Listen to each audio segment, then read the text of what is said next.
If you use Python or other programming languages, you should be familiar with try except statements or try catch statements, which basically means that here in try you're trying to run a code that could fail, and if it fails in except statements, it is gonna run another piece of code.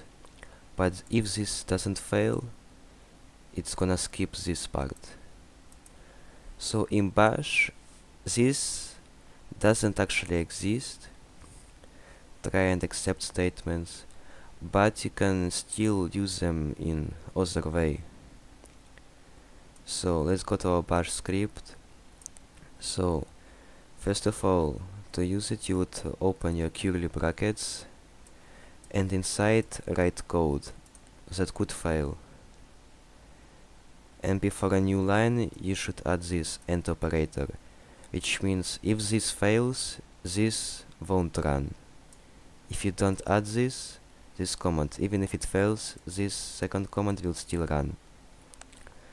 So just like this we have our try statement, and after, to create except, we should use this OR operator and open another curly brackets, and inside you write code that will execute if the previous code fails. So for example, this command will fail and this won't run, and instead of all this will run. Now let's see, and yeah, it tells me about error, and an error occurred. It's this piece of code. Now if this command didn't fail, let's say we write something that does work.